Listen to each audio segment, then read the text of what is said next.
All right, so Meme the Stream Boogaloo edition. We got J20, Twin Scorpio, and Willie back with us for this week. So I was like kind of wondering how this whole Boogaloo thing came to be, and I was not surprised to find out that it was due to our good friend Ralph Northam, Virginia governor.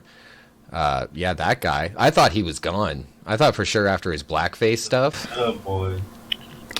Yeah, Mr. Will keep the baby comfortable. That guy. The infant would be delivered. The infant would be kept comfortable. The infant would be resuscitated if that's what the mother and the family desired. Yeah, and then he had the blackface. But it doesn't seem to work on the left. The whole blackface blackmail. It doesn't, Justin Trudeau, he's still okay. Ralph Northam, he's still okay. So they published an article on a term used to describe what people referred to extremists believe to be an upcoming civil war in America, which wasn't well received by all, as leftist anarchists took issue with some of the article's assertions. So they didn't like the fact that they were saying that it's an anarcho-capitalist meme. The only thing I've ever heard about the ANCAPs is that they like their guns, and they're looking to have their own island, each of them, with a mountain of gold. But that's just what I've heard. I don't know how accurate that is. Found this on Twitter. Got labeled as an extremist and white supremacist by the ADL for being in support of the Boogaloo. Couple things wrong with your overgeneralization of the group itself. People being mainly white and supremacist, for instance. Speaking of law enforcement, it looks like there is some, sane people in Virginia, particularly this sheriff, which you guys may have heard of. This is from the Epoch Times.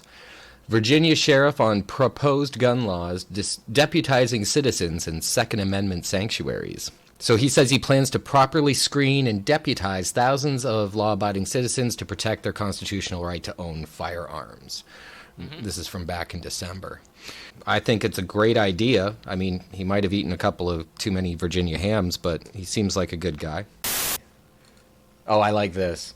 Looking at my Boogaloo camouflage scheme. As I mentioned earlier, the ADL added the Boogaloo to its lexicon of hate speech. And this was the meme they decided to go with. Have you guys even seen that meme before? Where am I looking? On Josh Who.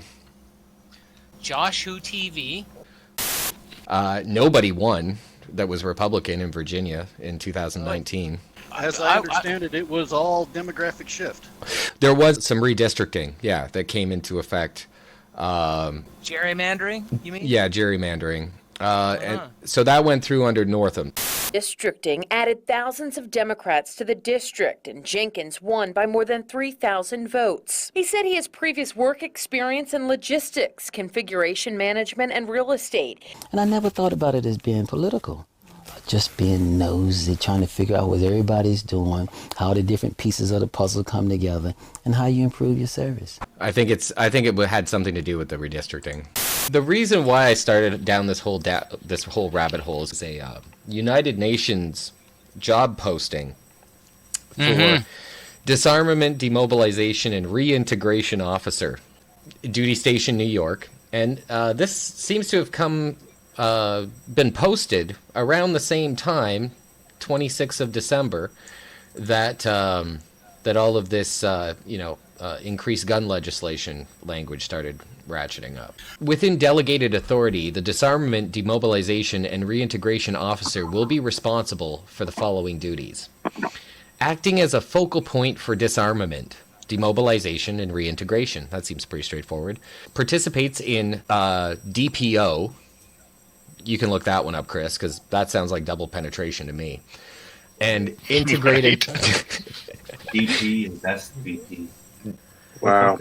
These people seem to be responsible for like an all-in-one approach, a holistic approach, one might say, to disarmament. So there's some woke components to the applicants. Staff members of the United Nations Secretariat is committed to achieving 50-50 gender balance in its staff. Oh, fuck. Female candidates are strongly encouraged to apply for this position. Extend. It's just encouraged or forced? It's just an excuse. Funneled. It's just an excuse to put fucking rad femme communist ideologues into just about everything.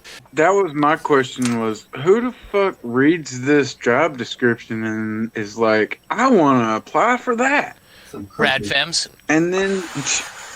Yeah, people who went to school for gender studies and protesting about not enough women in tech, right? Yeah. Yeah. Instead of choosing tech. I mean... But I assume that having a gender studies or some sort of university degree would be helpful because you actually have to follow a manual to actually apply for this job. For more detailed guidance, applicants may refer to the manual for the applicant.